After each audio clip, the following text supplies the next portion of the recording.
नमस्कार. बोल भिडूमध्ये सर्वांचं स्वागत. केरळ आणि तामिळनाडू ही काही भारतीय जनता पक्षासाठी फार महत्त्वाची राज्य नाहीत. त्याचं कारण असं, या दोन राज्यांमध्ये भारतीय जनता पक्षाचा प्रभाव अजून तितकासा पडलेला नाही. गेली अनेक वर्ष प्रयत्न चालू आहेत. किंबहुना केरळमध्ये सर्वात जास्त राष्ट्रीय स्वयंसेवक संघाच्या शाखा या केरळमध्ये आहेत. परंतु केरळमधच्या जनतेने कधीही भारतीय जनता पक्षाला गंभीरपणे घेतलेलं नाही. त्यांना कधी लक्षणीय म्हणाव्यात अशा जागा, प्रभाव तर खूप दूरची बाब राहिली, पण लक्षणीय म्हणाव्यात अशा जागांवरही विजय मिळालेला नाही. तामिळनाडूतही तसंच आहे. तामिळनाडूत काँग्रेस पूर्वी द्रमुककडनं हद्दपार झाली.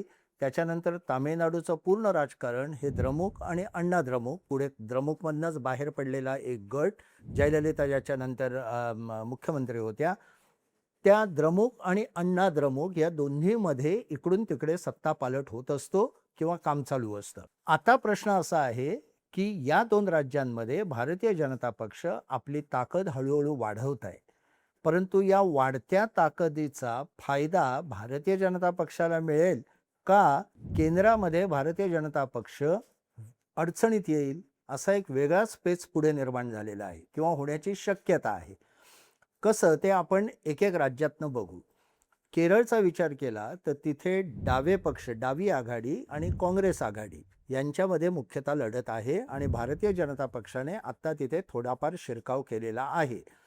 बऱ्याच प्रमाणात हिंदू मतं ही भारतीय जनता पक्षाकडे वळलेली आहेत, असं वेगवेगळे ओपिनियन पोल दाखवतात. परंतु ही मतं जी येत आहेत ती मुख्यतः डाव्या आघाडीकडनं येत आहेत. म्हणजे डाव्या आघाडीला वारंवार गेली अनेक वर्ष मतदान करणारे लोक हे मुख्यतः भारतीय जनता पक्षाकडे वळलेले आहेत आणि काँग्रेसची जी आघाडी आहे, UDF ज्याला म्हटलं जातं, त्यांच्याकडची मतं ही मात्र तेवढी भारतीय जनता पक्षाकडे आलेली नाहीत. त्याचं कारण म्हणजे काँग्रेस आघाडीमध्ये मुस्लिम आणि ख्रिश्चन यांची संख्या खूप मोठ्या प्रमाणात आहे आणि हे दोन समाज काही सध्याच्या स्थितीत भारतीय जनता पक्षाच्या बाजूला येण्याची शक्यता नाही. त्यामुळे डाव्या पक्षांची मतं भारतीय जनता पक्ष कदाचित खाणार किंवा अधिक घेणार. त्यातून त्यांच्या 2-4 जागा आमदार कदाचित निवडून येतील. पण डाव्यांची सत्ता, डाव्या आघाडीची सत्ता हे भारतीय जनता पक्षामध्ये तिथून जाईल अशी दाट शक्यता सध्याचे ओपिनियन पोल दाखवतात. याचं कारण आणखी एक असं, की डावी आघाडी गेली 10 वर्ष सत्तेत आहे. त्यांच्या विरोधात अँटी इन्कम्बन्सी, ज्याला सरकार विरोधी वातावरण म्हणतो, ते मोठ्या प्रमाणात आहे आणि काँग्रेसने जोरदार प्रचार केलाय. स्वतः राहुल गांधी तिथले एकेकाळी खासदार होते, आता प्रियांका गांधी आहेत आणि काँग्रेसचं वेणुगोपालांसारखे अनेक महत्त्वाचे नेते केरळमधले आहेत आणि सतीशन हे जे तिथले त्यांचे नेते आहेत तेही खूप गेली 2 वर्ष काम करतायत. जमाते इस्लामीसारख्या कडव्या मुस्लिम गटांशी त्यांनी हातमिळवणी केलेली आहे. या सगळ्याचा परिणाम तिथेही पुन्हा ध्रुवीकरणात होत आहे. हिंदू आणि अल्पसंख्याक यांचं ध्रुवीकरण, कारण तिथे ख्रिश्चनही त्यामध्ये आहेत. मात्र हिंदूंची मतं ही भारतीय जनता पक्षाकडे वळल्यामुळे डावी आघाडी कमजोर झालेली आत्ता दिसते. आता ह्याचा परिणाम काय होईल, तर याचा परिणाम असा होईल की केरळमध्ये पुन्हा काँग्रेसची सत्ता येईल आणि आत्ता काँग्रेस जी फक्त तेलंगणा आणि कर्नाटकमध्ये आहे, ते आणखी एक राज्य त्यांच्या खात्यावर जमा होईल. दक्षिणेतल्या 3 मोठ्या राज्यांमध्ये काँग्रेसची सत्ता येईल, ज्यामुळे राहुल गांधींची दिल्लीतली प्रतिमा उंचावेल, जे भारतीय जनता पक्षाला नको आहे. तिथल्या जनतेचा कौल घेतला तर अनेक लोक असं म्हणतात, की जे हिंदू मतं मुख्यतः, की डाव्या आघाडीचंच सरकार तिथे राहावं आणि केंद्रात मोदींचं राहावं. परंतु तसं होण्याची शक्यता आत्ताच्या घडीला दिसत नाही. दुसरा एक भाग म्हणजे तमिळनाडू आणि केरळ या दोन्ही राज्यांमध्ये मोदींची लोकप्रियता ही राहुल गांधींपेक्षा कमी आहे, हे लक्षात घेतलं पाहिजे. ही 2 राज्य आणि पंजाब आणि शिवाय पश्चिम बंगाल, विशेषतः पंजाब, या 3 राज्य अशी आहेत की जिथे राहुल गांधी हे मोदींपेक्षा अधिक लोकप्रिय आहेत पंतप्रधान पदाच्या शर्यतीत. बाकी राज्यांमध्ये मात्र मोदी खूपच पुढे आहेत. म्हणजे जवळपास 25-30% फरक मोदी आणि राहुल गांधींमध्ये आहे. मात्र या 3 राज्यांमध्ये उलटी स्थिती आहे. त्यामुळे केरळ राहुल गांधींनी जिंकणं हे भाजपसाठी एक डोकेदुखी होऊ शकते. असंच तामिळनाडूमध्ये आत्ताचे ओपिनियन पोल असं दाखवतात की सरकारच्या विरोधात खूप मोठी, ज्याला आपण लाट नाही म्हणता येणार, पण नाराजीची भावना खूप तीव्र आहे.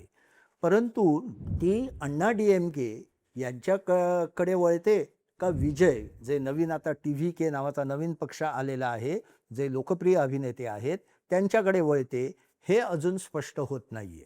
पण ओपिनियन पोल असं दाखवतात की विजय यांची लोकप्रियता खूप असली तरी जसं जसं मतदानाचा दिवस जवळ येतोय तसं तसं मतदान करण्याबद्दलची त्यांनाच मतदान करावं अशी इच्छा असणारे किंवा असा निर्णय घेतलेल्या मतदारांची संख्या मात्र हळूहळू कमी होते. म्हणजे एका बाजूला ते लोकप्रिय आहेत, एका बाजूला लोकांना त्यांच्यासारखा नेता यायला हवा आहे, परंतु आत्ताची जी एक्झिस्टिंग सिस्टीम आहे, जी पॉलिटिकल सिस्टीम तिथे आहे, त्यात त्यांच्या विजयाची शक्यता कमी असल्यामुळे त्यांच्याकडची मतं, त्यांच्या बाजूने झुकणारी मतं ही DMKपेक्षा म्हणजे द्रमुकपेक्षा अण्णा द्रमुककडे जाण्याची शक्यता आहे.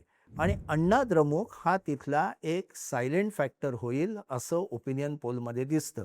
परंतु ही मतं जर का मोठ्या प्रमाणात अण्णा द्रमुककडे आली नाहीत तर मात्र द्रमुक म्हणजे आत्ता जे सत्तेत आहेत स्टॅलिन, तेच पुन्हा सत्तेत येऊ शकतात आणि त्यांची सत्ता वाढली तर एक प्रकारे राहुल गांधींना ते बळ देतील.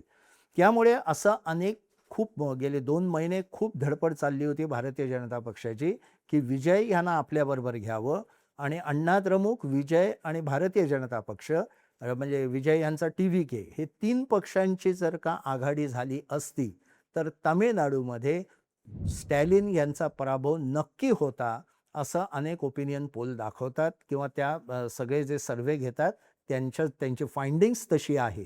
परंतु तसं झालेलं नाही. कारण विजय यांनी स्वतःचा पक्ष वेगळा ठेवलेला आहे. याचं एक कारण असं म्हणजे ते स्वतः अल्पसंख्याक आहेत, मायनॉरिटी समाजातून आलेले आहेत, बहुधा ते ख्रिश्चन आहेत, पण ते मायनॉरिटी समाजातून आलेले आहेत आणि त्यांना आपली ती इमेज ठेवायची आहे म्हणून त्यांना भारतीय जनता पक्षाबरोबर जायचं नाही.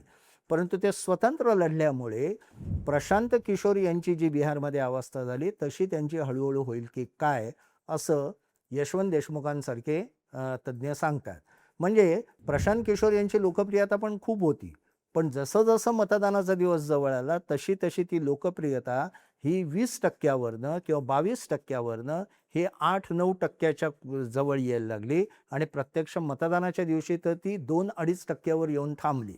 तर मतदार अनेकदा असं करतात, जे आपणही महाराष्ट्रातही काही नेत्यांबाबत पाहिलेलं आहे की ते लोकप्रिय असतात, त्यांच्या सभांना गर्दी करतात, त्यांच्या वाक्यांना टाळ्या वाजवतात, त्यांचे व्हिडिओ एकमेकांना शेअर करतात, परंतु त्यावेळेच्या राजकीय स्थितीमध्ये किंवा राजकीय जी एक व्यवस्था आहे त्या व्यवस्थेत या नेत्याचा कितपत प्रभाव पडेल, याच्या पक्षाचा कितपत प्रभाव पडेल, याचे किती आमदार निवडून येण्याची शक्यता आहे, या सगळ्याचा विचार करून मतदार मतदान करतात आणि जे प्रस्थापित व्यवस्थेत आपला प्रभाव टाकू शकतात अशा पक्षांकडे, म्हणजे जे पक्ष बहुधा संघटित पक्ष असतात, त्यांची संघटना मोठी असते, अनेक वर्ष ते सत्तेत राहिलेले असतात, अशांकडे मतदार झुकतात असं आजपर्यंत दिसून आलेलं आहे. आणि एक्झॅक्टली तसंच तामिळनाडूमध्ये होईल असं या ओपिनियन पोलमधनं दिसतं.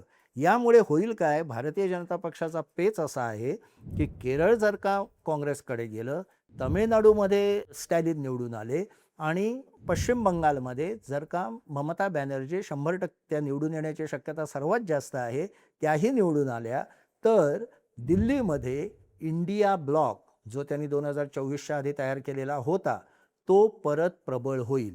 कारण 3 राज्य त्यांच्याकडे येतील. आसाम अर्थातच भारतीय जनता पक्षाकडे राहील, पश्चिम बंगालमध्ये त्यांच्या जागा वाढतील, परंतु तामिळनाडू आणि केरळमध्ये भारतीय जनता पक्षानेच संघटना शक्ती वाढवल्यामुळे हे मतं त्यांच्याच आघाडीत किंवा त्यांना जे सत्तेवर यावे असं वाटतं तेच सत्तेपासून दूर राहण्याची शक्यता ही निर्माण झालेली आहे.